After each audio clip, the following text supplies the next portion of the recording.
क्या आप बिना कुछ किए अपना वजन कम करना चाहते हो? ना लाइफस्टाइल में कोई चेंज, ना डाइट में बदलाव, फिर भी वजन कम करना है? क्या आप वेट लॉस का शॉर्टकट ढूंढ रहे हो? कोई ऐसी दवाई जिससे भूख ही ना लगे या भूख कम लगे, उसकी खोज में हो? तो ये वीडियो आपके लिए है। नमस्कार दोस्तों, मैं हूं डॉक्टर जिगर शाह, आयुर्वेदिक चिकित्सक, और आज हम बात करेंगे कुछ ऐसी दवाई के बारे में जिसे लेने पर आपकी भूख कम हो जाएगी या कभी कभी तो बंद भी हो सकती है। टर्जेप्टाइड और सेमाग्लूटाइड। मुझसे हर रोज कोई ना कोई पेशेंट तो जरूर पूछता है कि क्या मैं ओजेम्पिक ले लूं, वेगोवी या माउंजारो से मेरा वजन कम होगा? सर, एक महीने में मेरा कितना वजन कम होगा? तो यही सारे प्रश्न के जवाब इस वीडियो में जानेंगे।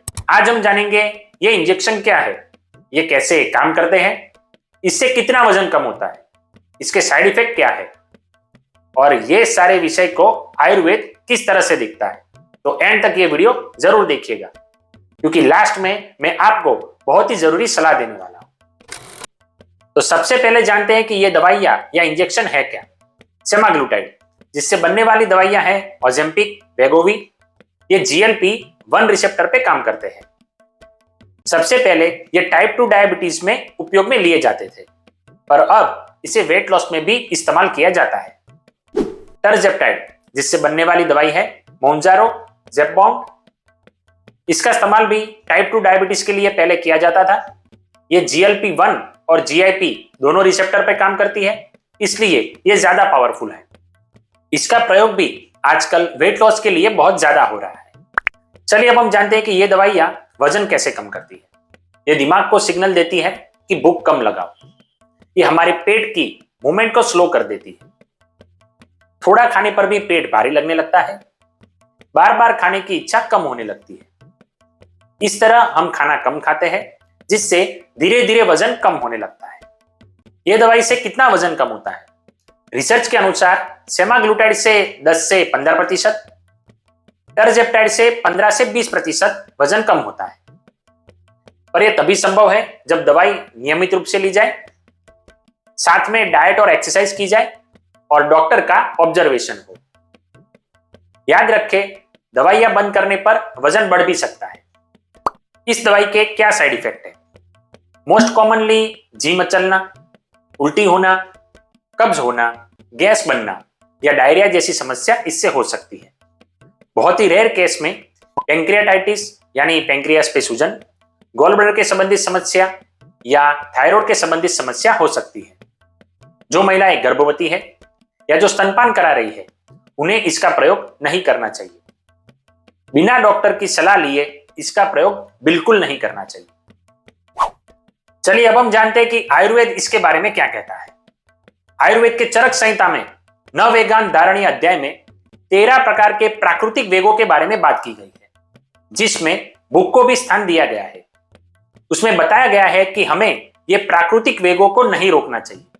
इसे रोकने पर कई सारे रोग हो सकते हैं। भूख के प्राकृतिक वेग को रोकना यानी पाचक अग्नि को मंद करना, तीनों प्रकार के दोषों को असंतुलित करना और आगे जाकर नए रोगों के लिए रास्ता बनाना है।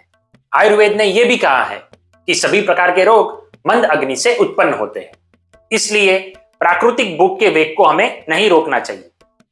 आयुर्वेद कहता है, सबसे पहले अपने शरीर को समझो, प्रकृति, देश, काल और अपने आहार को समझो। सुबह उठकर व्यायाम, आयुर्वेद के अनुसार आहार का सेवन, सही मात्रा में पानी का सेवन, तनाव को कम करना, पाचन शक्ति बढ़ाने वाले द्रव्यों का सेवन, मेद को कम करने वाले औषधियां और जरूरत लगने पर पंचकर्म करना। इन सभी से आपका प्राकृतिक रूप से वजन कम होता है। इस तरह के लाइफस्टाइल मॉडिफिकेशन हमें नेचुरल रूप में सस्टेनेबल वेट लॉस की तरफ ले जाते हैं। तो क्या यह दवाइयां गलत है? जी बिल्कुल नहीं। कई सारी ऐसी कंडीशंस है जिसमें ये सभी प्रयास के बावजूद हमें वेट लॉस नहीं मिलता। जेनेटिकल रीजंस या हार्मोनल रीजंस की वजह से अगर वेट लॉस नहीं मिलता है या कोई इलनेस कंडीशन है, उसमें डॉक्टर की सलाह के अनुसार इस दवाइयों का प्रयोग हमें करना चाहिए। पर याद रखें, यह दवाई है, कोई सुपर फूड या सप्लीमेंट नहीं जिसको आप वेट लॉस के लिए यूज कर सको। लास्ट में मेरी सलाह तो यही है कि आप 2 से 3 महीना अपना आहार नियमित करें, नियमित व्यायाम करें, आयुर्वेद के अनुसार अपनी दिनचर्या को फॉलो करें, सही मात्रा में निंद्रा लें, तनाव को कम करें, जरूरत पड़ने पर आयुर्वेदिक दवाई का सेवन करें, पंचकर्म की सहायता लें और डॉक्टर का परामर्श जरूर करें। दोस्तों, यहां पर हमें सावधान रहने की जरूरत है। वेट हमारे इमोशन के साथ जुड़ा हुआ है। जब भी हम वजन कम करना चाहते हैं या बढ़ाना चाहते हैं तो हमें बहुत ही जल्द परिणाम चाहिए, जो कि थोड़ा इररिलेवेंट होता है। हमें हमारे इमोशंस को कंट्रोल करना चाहिए, सस्टेनेबल वेट गेन या वेट लॉस की तरफ हमें जाना चाहिए। आजकल मार्केट में वेट गेन और वेट लॉस के लिए बहुत सारे प्रोडक्ट अवेलेबल हैं, पर याद रखें, हर एक प्रोडक्ट हमारे शरीर के लिए नहीं बने। ये शरीर एक्सपेरिमेंट के लिए नहीं बना हुआ है। इसलिए सही प्रोडक्ट को या सही डाइट को चुनने के लिए डॉक्टर की सलाह जरूर लें। आई होप कि पूरी जानकारी आपको इस विषय पर मिल चुकी होगी। फिर भी अगर आपका कोई प्रश्न है तो कमेंट बॉक्स में जरूर लिखें। इस वीडियो को शेयर करें और अवेयरनेस को बढ़ाएं। सही आयुर्वेद चुनें और स्वस्थ रहें। Thank you.